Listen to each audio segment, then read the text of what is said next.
सर्वोच्च न्यायालय को हमारी फिक्र ये बहुत अच्छी बात है, लेकिन सर्वोच्च न्यायालय को सबसे पहले उनके ऑर्डर के अकॉर्डिंग जातिगत जनगणना करानी पड़ेगी। हम स्पष्ट हैं कि हम अपने लोगों को बंटने देंगे और हमें अपने लोगों की चिंता है। अगर कोई साजिश करके, कोई षड्यंत्र करके हमारे अधिकारों को लूटने काम किया, छीनने का, तो ये हम बर्दाश्त नहीं करेंगे। डाका नहीं बर्दाश्त करेंगे अपने हकों पे। बहुत जल्द जो है एक बड़ा जो है हम अपना इस संघर्ष का स्वरूप सरकार और सुप्रीम कोर्ट को दिखाएंगे। हम अब पीछे हटने वाले नहीं हैं।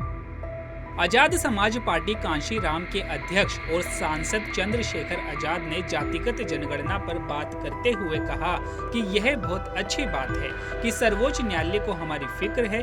ये बहुत अच्छी बात है, लेकिन उनको सबसे पहले उनके ही आदेशों के अनुसार जातिगत जनगणना करानी पड़ेगी और उसके आंकड़े जुटाने पड़ेंगे। वहीं नगीना से सांसद चंद्रशेखर आजाद ने आगे क्या कुछ कहा, देखिए वीडियो। मैंने जिस दिन ये ऑर्डर आया था उसी दिन अपना पक्ष रख दिया था।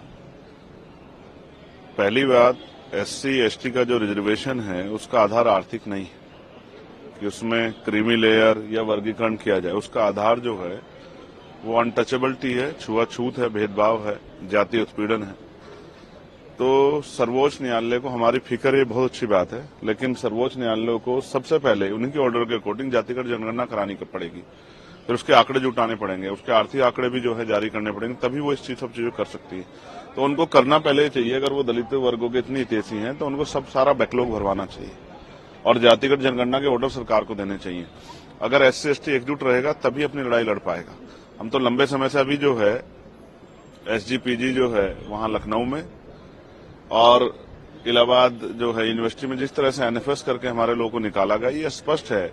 उन NFS को भरवाने के लिए सरकार ने क्या किया है, उन NFS को भरवाने के लिए सुप्रीम कोर्ट ने क्या किया है, तो वो कुछ नहीं किया है। हाँ, हमेशा कोशिश ये की गई है कि इनके जो लड़ने वाले लोग हैं उनकी ताकत कम किया जाए। अब SC/ST बंटने वाले नहीं। आप ही देख लो इस फैसले का कितना समर्थन, कितना विरोध हो रहा है। तमाम लोगों में इसका विरोध है।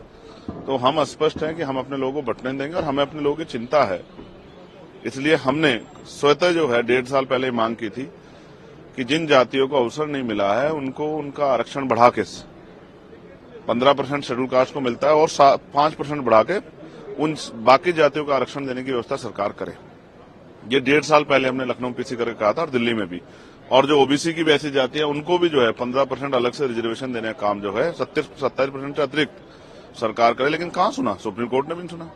तो जब आप EWS 10% दे सकते हो तो आप जो है 5% शेड्यूल कास्ट के लोगों को बढ़ा क्यों दे सकते? तो मेरा मत तो ये है कि 100% रिजर्वेशन 2% सरकारी नौकरियों में कर देना चाहिए। 98% प्राइवेट सेक्टर है, 2% सरकारी नौकरियों में 100% रिजर्वेशन होगा। तो इसकी इतनी संख्या उसको आधार पर उसको मिलना चाहिए। हम सहमत हैं।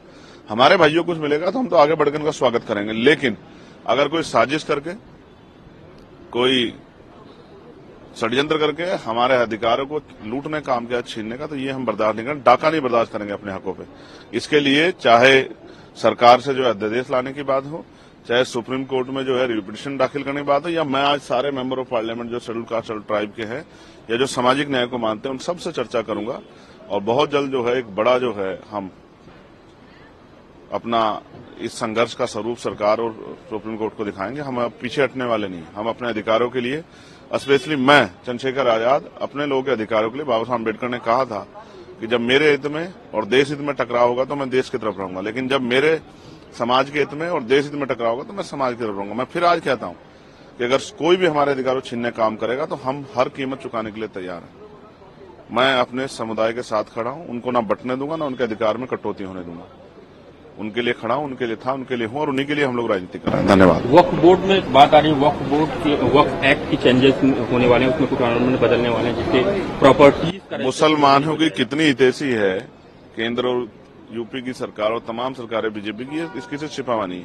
मैं फिर कह रहा हूं, आपका मकसद जो है इन वर्गों को कमजोर करना हो सकता है, ताकतवर करना नहीं हो सकता। कभी हम अच्छी तरह जानते हैं।